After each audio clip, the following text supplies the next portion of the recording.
자, 이번 시간에는 이미지에다 글씨 쓰는 법을 하겠습니다. 글씨 쓰는 법을 타이프 툴로 하는데요. 지금 이 사진처럼 지금 나오는 거죠. 이것 다 제가 글씨를 쓴 거예요. 그죠? 글씨를 이렇게 쓴 겁니다. 그래서 글씨를 쓰고 그림자 넣고 이렇게 테두리 치는 것까지 해보겠습니다. 자, 먼저 이번에는 그림을 하나 좀 열게 대신 좀 환한 거를 열게요. 환한 그림을 하나 열겠습니다. 여기 하나에 보이네요. 자, 사진을 열고 여기다 이제 그림을 넣을 거예요. 아니, 글씨를 넣을 거예요. 그러니까 보정이 이제 다 된 이런 사진에 글씨를 넣을 건데, 글씨 툴은 이렇게 T자 모양으로 된 거 이거 올려놓으면 타이프 툴 이렇게 돼 있죠. 꾹 눌러 보시면, 자, 요건 가로 사진이고 가로 글씨고, 요건 세로 글씨예요. 요건 외곽선만 나오는 건데 요건 하지 마시고 일단 가로 글씨, 세로 글씨 요것만 알아두세요. 자, 가로 글씨를 선택을 하고, 자, 보면 커서가 바뀌어 있어요. 그죠? 커서가 우리가 그 워드에 그 옆에 일자로 깜빡이는 커서처럼 이렇게 바뀌어 있어요. 그래서 콕 아무데나 글씨 쓰고 싶은데 치면 깜빡깜빡거리죠. 지금 여기 작은 게 깜빡깜빡거리는 게 보이시나요? 너무 작으니까 제가 사이즈를 좀 늘려 볼게요. 자, 깜빡깜빡이는 게 보이시죠? 여기다 이제 글씨를 쓰시면 됩니다. 저는 코리아라고 한번 쓸게요. K-O-R-E, 대문자로 코리아라고 썼습니다. 자, 이렇게 쓰시고 나면 내가 이제 위치하고 싶은 데다 이렇게 위치를 하면 되는데요. 타이프 툴을 선택을 했을 때 이렇게 타이프를 선택해서 옵션이 있습니다. 첫 번째 나와 굴림 이렇게 써 있는 게 폰트예요. 폰트는 뭐냐면 글씨의 여러 가지 모양을 정의해 놓은 그 글씨체예요. 글씨체를 자기가 보유하고 있는 만큼, 저는 되게 많이 보유했죠. 보유하고 있는 만큼 이렇게 바꿀 수가 있어요. 그래서 글씨체를 바꿀 수가 있고, 그 다음에 그 폰트에 따라서 이 레귤러, 이탈릭 뭐 이렇게 모양체로 바꿀 수 있는 옵션이 켜지는 것도 있고 지금처럼 안 켜지는 것도 있어요. 그 다음에 요 숫자로 30pt 이렇게 써 있는 게 크기입니다. 크기 커지죠. 숫자가 커질수록 커집니다. 72까지 커질 수 있는 게 아니고요. 여기 나와 있는 게 72이고 실제로 뭐 100이라고 치면 더 커집니다. 이렇게 더 커지죠. 그 다음에 쭉 가시면 그 샤프라고 되어 있는데 넌이 있고 샤프가 있고 크립이 있고 스트롱이 있고 스무스가 있어요. 이거는 글씨의 그 모양을, 외곽선 모양을 나타내는 건데, 여러분들이 원하시는 대로 한 번씩 선택을 한번 해서 어떻게 변하는지, 그죠? 어떻게 변하는지 한번 해보세요. 잘 보시려면 확대해서 보시면 됩니다. 근데 저는 샤프로 놓을게요. 샤프. 요거는 정렬 방식이에요. 정렬 방식 아시죠? 정렬 방식.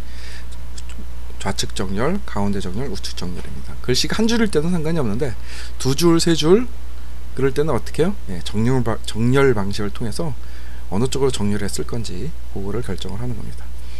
그 다음에 이제 이게 뭐냐면 그 색깔, 글씨의 색을 정할 수가 있어요. 이렇게 색을 정할 수가 있어요. 그죠? 색을 정할 수가 있는데 저는 잘 눈에 띄도록 요런 색으로 할게요. 요런 색. 이렇게 형광색 비슷한 걸로 글씨를 선택했습니다. 자, 그러면 글씨에 대해서는 다 된 거예요. 요게 뭐냐면 우리가 패스선에 따라서 글씨를 쓰는 건데, 그럼 패스를 또 배워야 되는데 요거 나중에 책으로 배우세요. 예를 잠깐 드려보면 따라 하실 분만 따라 해보세요. 예를 잠깐 드리면 일단 타이프를 치기 전에 패스를 먼저 그려야 돼요. 이게 이제 펜툴인데 펜툴로 패스를 그릴 수가 있어요. 그래서 이렇게 패스 라인을 하나 그렸습니다. 그죠? 패스 라인 하나 그린 상태에서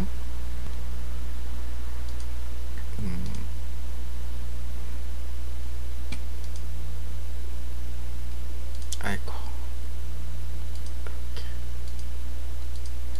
패스 라인을 하나 그린 상태에서 이 상태를 두고 우리가 타이프를 선택을 해서 텍스트 꼭지점에 갖다 대보면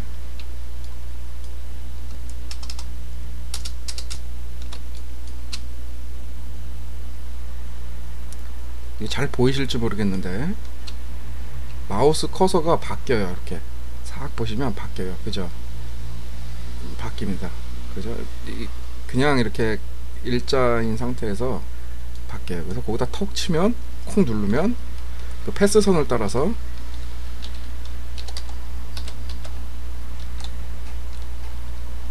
이렇게 글씨를 쓰실 수가 있습니다.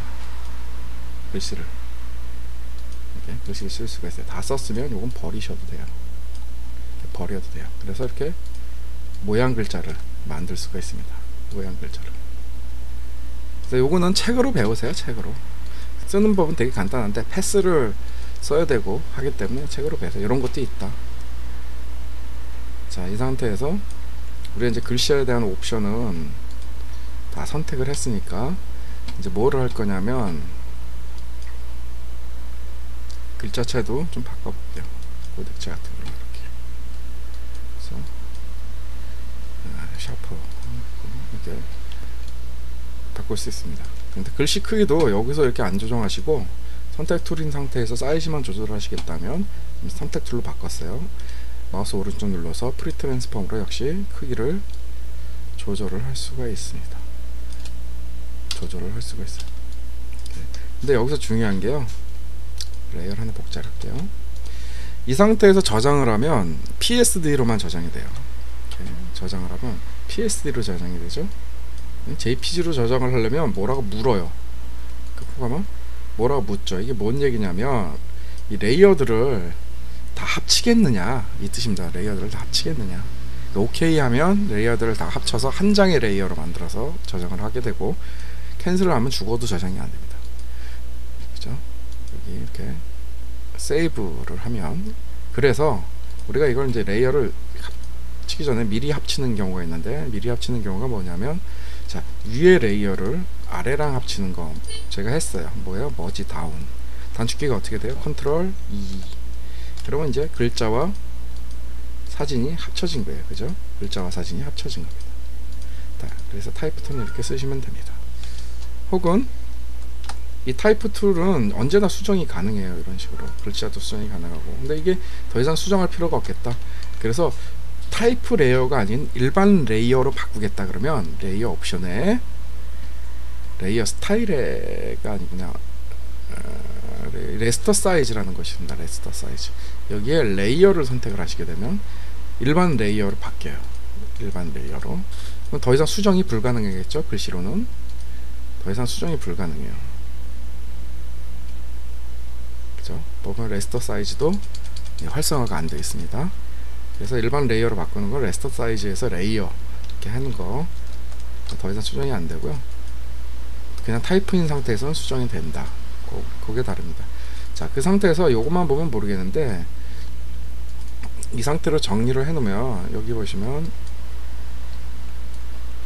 버튼이 하나 있는데 요건 있을 수도 없을 수도 있으니까 요걸 누르지 마시고 자, 타이프를 선택한 상태에서 우리가 지금 뭐를 배웠냐면 글자 종류, 그러니까 모양, 폰트, 그 다음에 크기, 그 다음에 뭐 여러가지 외곽을 다듬는 모드, 그 다음에 정렬 방식, 색깔 이렇게까지 했어요. 근데 우리가 이제 워드를 보시면 글자에 자간이 있고 줄간격이 있고 뭐 여러가지가 있죠. 그래서 그거를 이제 조정하는 법을 배울 거예요. 자, 윈도우 메뉴에 보면 캐릭터라고 있습니다. 캐릭터. 여기에 모든 글자를 조정하는 옵션이 다 있어요. 여기 보면 글자체, 타이프, 요게 뭐냐 하면 이게 줄간격이에요. 줄간격. 요게 뭐냐면 자간입니다. 자간. 지금 0에 표시되어 있죠. 자간. 그 다음에 색깔. 요게 폰트, 기본 폰트의 세로 비율을 정하는 거예요. 요게 가로 비율을 정하는 거예요. 자, 그럼 한 번씩 해볼게요. 먼저 두 줄 만들어 보겠습니다. 이거를 C V 이렇게 해서 두 줄을 만들게요.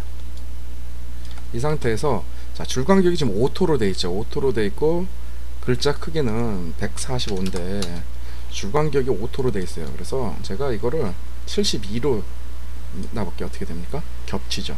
그죠? 줄간격 자체가 글자 크기보다 작으면 글씨가 겹치게 되어 있어요. 그래서 이거를 145로 놓으면 딱 고개 145가 갖는 여백만큼 떨어지게 되어 있습니다. 200으로 놓으면 더 넓어지겠죠? 그죠? 그래서 딱 붙여 쓰고 싶다 그러면 한 120 정도 놓으시면 100 정도 넣으면 되겠네요. 딱 붙어서 쓸 수가 있어요. 그죠?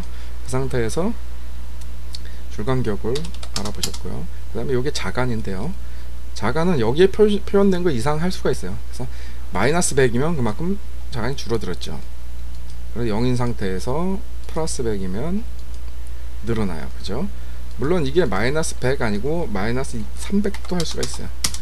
이렇게 많이 겹쳐지죠.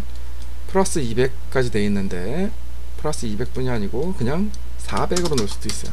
자, 이렇게 넓어집니다. 이게 뭐예요? 자간이에요. 이 비율은 말이죠, 웬만하면 안 건드리는데 꼭 이 폰트를 쓰고 싶은데 이 폰트의 비율이 좀 이렇게 세로로 조금 더 길쭉한 게 보기 좋다. 그러면 이 가로 비율을 줄이시면 돼요. 80%로 줄이면 글씨가 좀 짜부러들었죠. 만약에 그게 아니고 그럼 세로 비율을 줄이겠다. 가로 비율이 아니고. 그럼 어때요? 세로 비율을 예를 들어서 90으로 줄이면 글자가 좀 더 정사각형에 가깝게 짜부러들었죠. 만약에 그렇지 않으니까 늘리겠다 그러면 120% 이렇게 늘려버리면 길어지게 돼요. 그래서 이 글자 비율을 조정하는 겁니다. 그리고 요거는 간단해요. 요거는 이제 진하게 딱 뭉쳐버리나요. 요건 이탈릭 요거 진하게인데요. 이거 뭐라고 표현해요? 요건 첨자 같은 거 쓸 때 많이 쓰는 겁니다. 주로 여기 보시면 English USA라고 돼 있죠. 그래가지고 영문에 지금 맞춰서 있는 겁니다. 이런 것들은 좀 책을 통해서 자세히 배워요. 저도 요 몇 가지만 알지. 요건 언더라인, 줄 치는 거 모양 보시면 알아요. 이렇게 모양 보면 이렇게 나오는 겁니다. 한 번씩 눌러보세요. 첨자 스타일로 바꾸는 거예요. 첨자, 요거는 첨자. 자, 그래서 모양대로 보시면 됩니다. 자, 그래서 이렇게 글자를 다 컨트롤할 수가 있어요. 아까 그 파라그래프 요거는요, 요거 얘기하는 거예요. 파라그래프 보이시죠? 들여쓰기도 되고, 그죠? 다 됩니다. 여기 들여쓰기예요. 들여쓰기. 얼마만큼 띄워서 쓸 거냐, 그죠? 별 쓰는 건 없습니다. 잘 해봐요. 요거 정도만 써요. 그리고 우리가 이제 지금 이렇게 보면 글씨를 쓰면 무한대로 늘어나는데 요 범위, 글씨가 써지는 범위도 제한을 할 수가 있어요. 딱 정해줄 수가 있는데 어떻게 하냐면 처음에 타이프를 선택을 했을 때 그냥 쿵 눌러서 쓰는 게 아니고, 자, 마우스를 누른 상태에서 쭉 당기면 요 선택하는 범위만큼만 글자가 써집니다. 그럼 박스가 하나 쳐지죠. 자, 그 상태에서 글씨를 쓰면 어때요? 그 범위만큼만 써지죠. 요걸 텍스트 에리어라고 합니다. 그래서 그 범위만큼만 딱 글씨가 써지는 겁니다. 이런 식으로. 그래서 많이 연습을 해보시면 이쁜 글씨를 쓰실 수도 있고, 중요한 건 글씨뿐만이 아니고요. 폰트도 좀 다양하게 갖고 있어야 우리가 뭐 흘림체라든지 이런 것들을 다양하게 갖고 있어야 됩니다. 저는 왜 이렇게 폰트가 많냐면요, 일단 전 웹 디자인도 같이 하기 때문에 여러 가지 다양한 폰트가 있습니다. 이 한글뿐만이 아니고 영문 폰트도 많이 있어요. 꼭 써야 될 것들이. 자, 그래서 여러분들 이렇게 타이프 툴을 응용을 해보시면 됩니다. 그죠? 그래서 타이프 툴의 사용법에 대해서 배웠습니다.